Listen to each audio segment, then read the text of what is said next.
स्वागत है आप सभी का आपके अपने चैनल मैथ्स विद रवि लिजू में। दोस्तों मैं हूं आपका दोस्त रवि। कक्षा 6 का जो दूसरा चैप्टर है भोजन के घटक, विज्ञान का चैप्टर पढ़ रहे हैं हम। तो भोजन के घटक कौन कौन से होते हैं और असल में भोजन के जो घटकों के अंदर किन किन चीज़ों को शामिल किया गया है उनके बारे में हम पढ़ेंगे। तो सबसे पहले आप एक चित्र देखेंगे। चित्र में आपको ये दिखा रखा है कि एक थाल दिखा रखा है जिसके अंदर सब्जी वगैरह चपाती वगैरह पड़ी है। तो इसके बारे में हम देखते हैं। तो इसमें लिखा है कि एक प्रकार के भोजन में चपाती, दाल और बैंगन का भरता हो सकता है, तो दूसरे में चावल, सांभर और भिंडी हो सकती है। इसके अतिरिक्त भोजन में अप्पम, मछली और सब्जियां, इस प्रकार की चीज़ें भी हो सकती हैं। अब हम एक क्रियाकलाप करेंगे। तो इस क्रियाकलाप के माध्यम से हमने देखा कि आमतौर पर हमारे आहार में अन्न से यानी कि जो भोजन का कम से कम एक व्यंजन तो रहता है, यानी कि रोटी एक तो रहती ही रहती है, रोटी का कुछ भी बना हुआ। दूसरे खाद्य पदार्थों में दाल, मांस का कोई व्यंजन या सब्जी हो सकता है। इसमें दही, मट्ठा, अचार आदि भी शामिल होते हैं।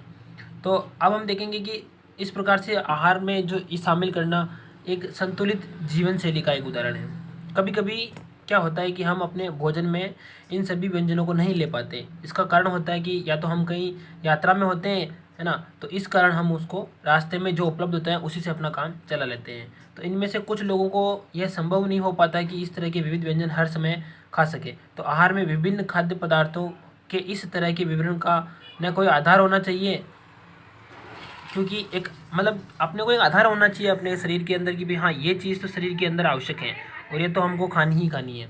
अब हम देखते हैं कि विभिन्न प्रकार के खाद्य पदार्थों में क्या क्या होता है। भाई हम पूरे दिन भर कुछ ना कुछ तो खाते रहते हैं, तो उन खाने वाली चीज़ों में अपने काम की चीज़ भी है या फिर हम ऐसे ही बिना फालतू चीज़ें खाते जा रहे हैं।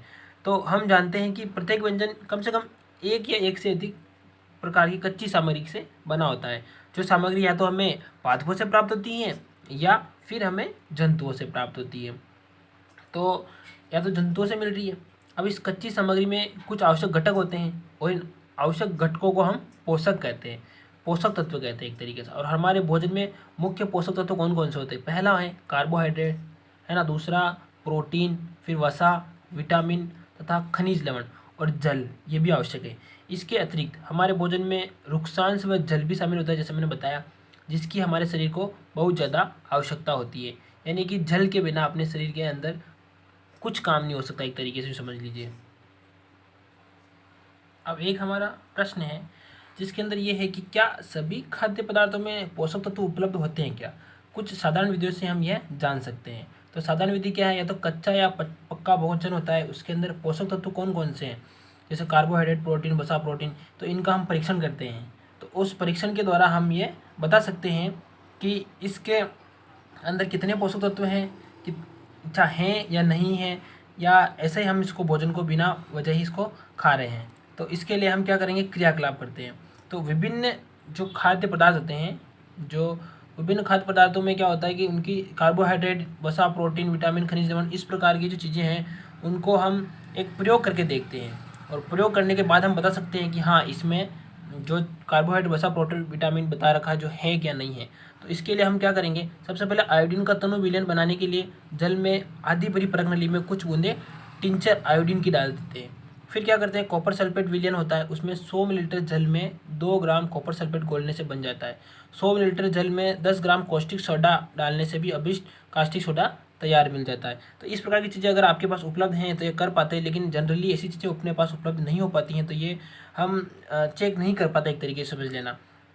लेकिन जो भोजन को जो शुद्धता का जो पैमाना देखते हैं वो इसको चेक अवश्य कर पाते हैं। अब भोजन के अंदर मंड उपस्थित है कि नहीं है, तो उसके लिए क्या कर रखा है कि परीक्षण के लिए खाद्य पदार्थ या कच्ची सामग्री की अल्प मात्रा, थोड़ी सी मात्रा ली जाती है और उसमें आयोडीन विलयन होता है, उसकी 2-3 बूंदें डाल दी जाती है।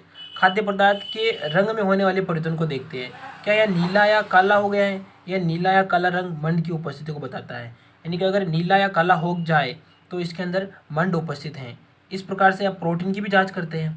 तो प्रोटीन के लिए क्या करते हैं? तो प्रोटीन के परीक्षण के लिए क्या करते हैं? तो प्रोटीन के परीक्षण के लिए किसी खाद्य पदार्थ की थोड़ी सी मात्रा लेते हैं, और जिस खाद्य पदार्थ का परीक्षण करना है वह या तो ठोस हो सकता है, तो उसको ठोस को पेस्ट बनाना पड़ता है, लिक्विड टाइप का वो बनाना पड़ता है, और खाद्य पदार्थ की थोड़ी सी मात्रा लेकर उसे पीस कर, मसल कर, इसे पेस्ट बनाकर थोड़ा सा जो परख नली होती है अपनी, उसके अंदर डाल देते हैं। अब ड्रॉप की सहायता से परख नली में 2-3 बूंदें कॉपर सल्फेट की मिलाई जाती है कॉपर सल्फेट का फॉर्मूला होता है CuSO4 होता है, लेकिन वो क्या अभी आप छोटी क्लास में तो इस चीज़ को समझ नहीं पाओगे।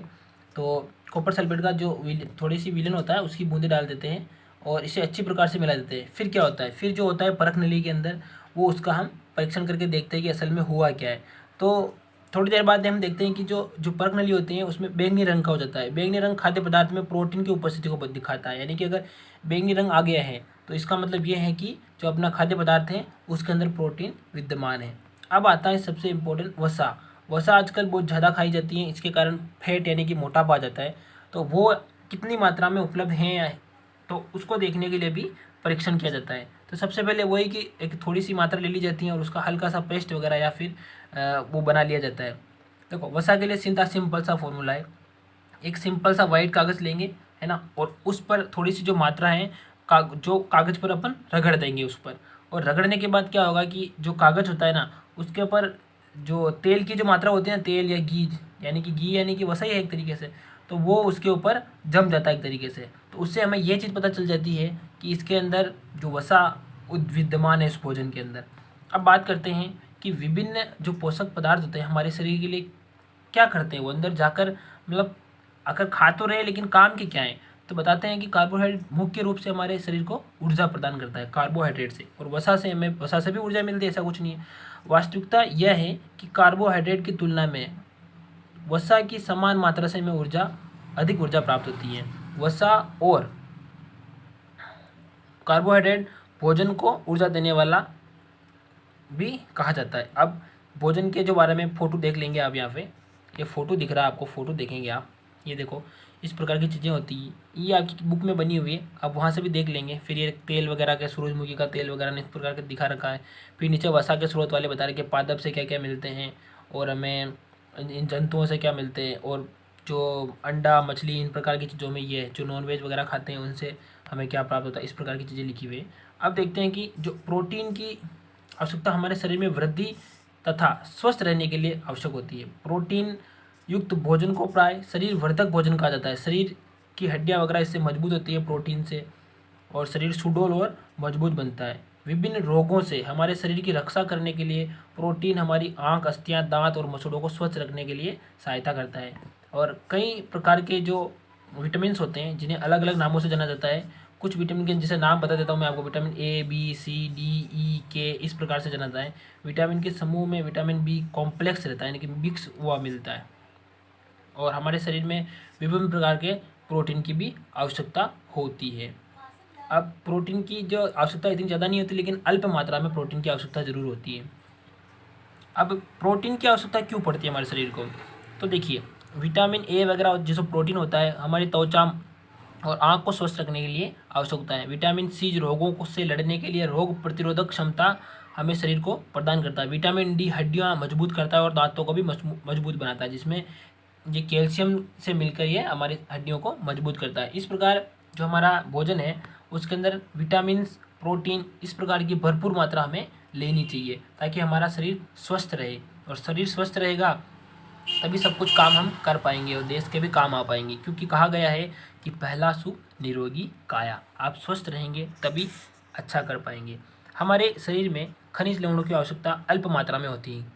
खनिज लवण यानी कि खनिज जो जमीन से खोदकर निकाले जाते हैं, उस प्रकार के खनिज जैसे मैग्नीशियम हो गया, आयरन हो गया, इस प्रकार की। शरीर में उचित विकास तथा अच्छे स्वास्थ्य के लिए प्रत्येक खनिज लवण आवश्यक होता है। देखिए इनकी भी आवश्यकता पड़ती है। अगर जैसे देखा होगा आपने, औरतें और आप आजकल बच्चों को भी दिया जाता है, आयरन की गोलियाँ दी जाती है लाल लाल, आपने बचपन में खाई भी हो। तो अधिकांश खाद्य पदार्थों में एक से अधिक पोषक तत्व होते हैं, ठीक है, और इसमें कोई कहने वाली बात नहीं है। परंतु फिर भी किसी कच्ची सामग्री में एक निश्चित पोषक तत्व की मात्रा दूसरे पोषक तत्व की मात्रा से अधिक हो सकती है। उदाहरण के लिए चावल में कार्बोहाइड्रेट की मात्रा पोषक तत्वों से अधिक होती है, यानी कि सबसे ज़्यादा चावल से हमें ज़्यादा ऊर्जा मिलती है क्योंकि इसमें कार्बोहाइड्रेट की मात्रा सबसे अधिक हो सकती है। तो इस प्रकार हम कह सकते हैं कि जो चावल है वो कार्बोहाइड्रेट से भरपूर है। और इन पोषक तत्वों के अलावा हमारे शरीर में आहारी रेशे यानी कि जल की आवश्यकता भी होती है। आहारी रेशे रुक्षांश के माध्यम से नाम से भी जाने जाते हैं। हमारे खाने में रुक्षांश की पूर्ति मुख्यतः पादप उत्पादों से होती है। जैसे पादप उत्पाद कौन से होते हैं, जैसे दाल हो गया, आलू, ताजे फल हो गया, सब्जियां हो गई, है ना। इस प्रकार की चीज़ें हमारे शरीर के अंदर जो खनिज लवण और ये जल होते हैं इसकी मात्रा को शरीर में संतुलित बनाए रखती है। अब आती है जल की बात। जल हमारे भोजन में उपस्थित पोषक तत्वों को अवशोषित करने में हमारे शरीर की मदद करता है बहुत ज़्यादा, क्योंकि शरीर के अंदर सबसे ज़्यादा जल ही विद्यमान होता है। यह कुछ अपशिष्ट पदार्थों जैसे मूत्र और पसीने से शरीर से मतलब गंदगी बाहर निकालने के लिए भी काम करता है। सामान्यतः हमारे शरीर में जितने जल की आवश्यकता होती है वह हमें उन वस्तुओं से प्राप्त होती है जिन्हें हम द्रव रूप में लेते हैं। जैसे द्रव रूप में क्या क्या हो गया, जैसे दूध हो गई, चाय हो गई और खुद पानी हो गया। इसके अतिरिक्त हम जो भी भोजन पकाते हैं उसमें भी हल्का फुल्का पानी रहता है, सब्जी के अंदर भी पानी रहता है, तो उससे भी हमारे शरीर के अंदर जल की आपूर्ति पूरे शरीर के अंदर हो जाती है। अब आगे बढ़ते हैं।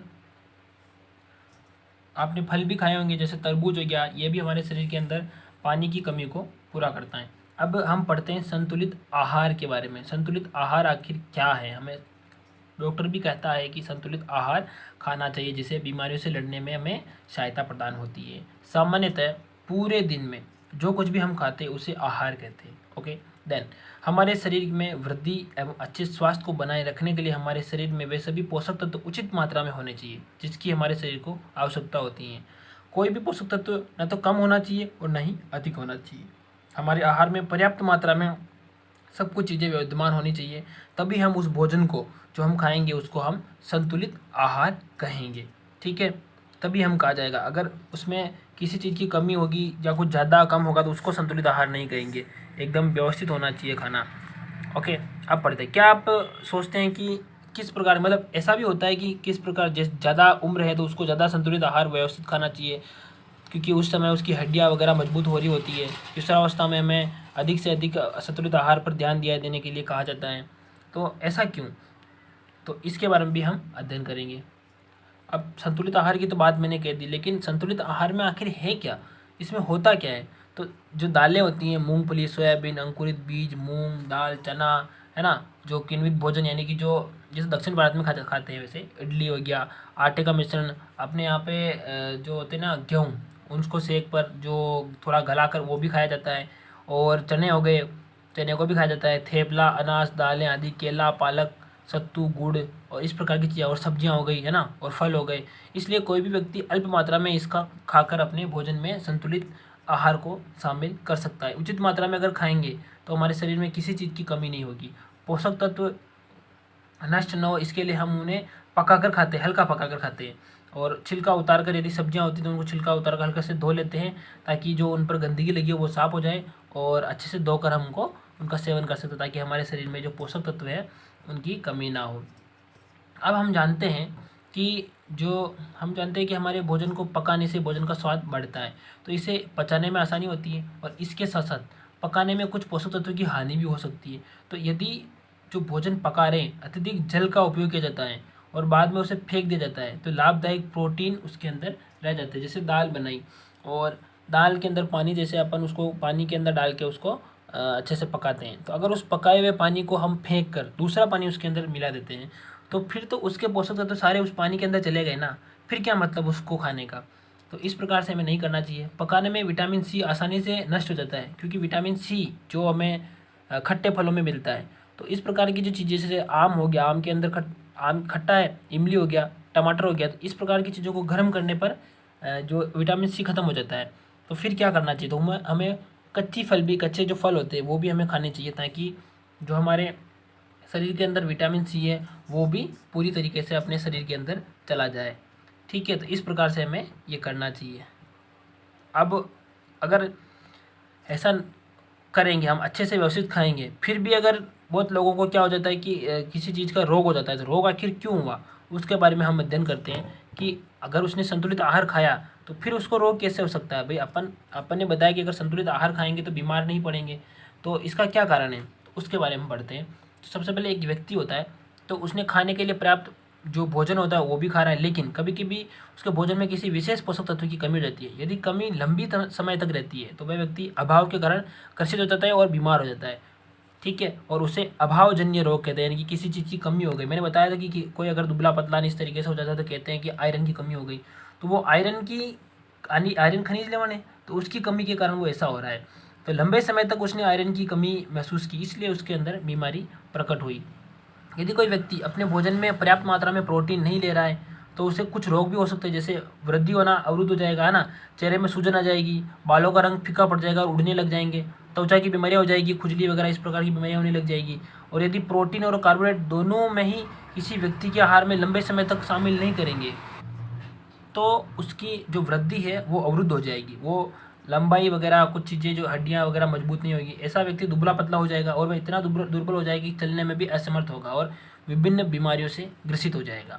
विभिन्न विटामिनों में खनिज लवण के अभाव के कारण जो रोग होती है उससे शरीर में विकृति आ जाती है और सभी विकृतियों के कारण है संतुलित भोजन को नहीं लेना। इसलिए हमें संतुलित भोजन को अपने भोजन में अधिक से अधिक शामिल करना चाहिए। अब मैं आपको बता रहा हूँ कि जो विभिन्न प्रकार के विटामिन होते हैं उससे कौन कौन की बीमारियाँ होती है। ये काफ़ी इंपॉर्टेंट है, बड़ी क्लासों में भी ये चीज़ें पूछी जाती हैं। सबसे पहले विटामिन ए की बात करें। विटामिन ए जिसे रतौंधी रोग होता है, जिसे दिखना बंद हो जाता है, आँखें कमज़ोर हो जाती है, तो उससे क्या होता है कि कमज़ोर दृष्टि, अंधेरे में रात में दिखाई नहीं देना, कभी कभी पूरी तरह से दिखना बंद हो जाता है। दूसरा होता है विटामिन बी, जिसे बेरी बेरी रोग होता है, जिससे क्या होता है कि अपनी पेशियाँ होती है अंदर शरीर के अंदर वो दुबली पड़ जाती है और काम करने में जो ऊर्जा होती है हमें थकान सी महसूस होने लग जाती है।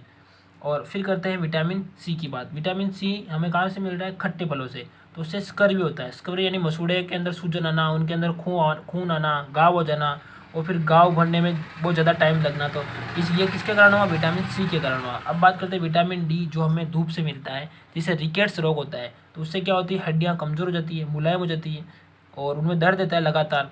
अब कैल्शियम की बात करें, कैल्शियम की कमी होती क्या हुआ? उससे अस्थियाँ और जो दांत होते हैं वो कमज़ोर हो जाएंगे, अपनी जड़ें कमज़ोर हो जाएगी, दांत की हड्डियाँ बहुत कमज़ोर हो जाएगी, कमज़ोर अस्थियाँ दंत से इस प्रकार से। अब आयोडीन की कमी यानी कि जो नमक में होता है, जिससे घेंगा रोग होता है। घेंगा के कारण क्या होता है कि अपना जो गला होता है पूरा फूल जाता है, उससे गर्दन की ग्रंथियाँ फूल जाती है और बच्चों में मानसिक विकलांगता आती है। और जो बच्चे होते हैं, छोटे बच्चे, उनके अंदर जो दिमाग होता है उनमें अवरुद्धता देखी गई है, यानी कि जो दिमाग से थोड़ा पैदल बोलते हैं ना, वो हो जाता है। अब करते हैं लोहा। मैंने बताया आयरन, इससे अरक्तता हो जाती है, खून की कमी हो जाती है और कमजोरी महसूस होने लग जाती है। तो इसलिए हमें जो संतुलित आहार है उसके अंदर ये चीज़ें लेनी चाहिए। अब हमने पूरे चैप्टर के अंदर जो जो चीज़ें पढ़ी है उसके बारे में रिवीजन कर लेते हैं। सबसे पहला शब्द आया संतुलित आहार। संतुलित आहार मैंने बताया कि व्यवस्थित चीज़ें भोजन में पोषक तत्व होने चाहिए, न तो ज़्यादा मात्रा होनी चाहिए और न ही कम मात्रा। मैंने बता दिया अभी।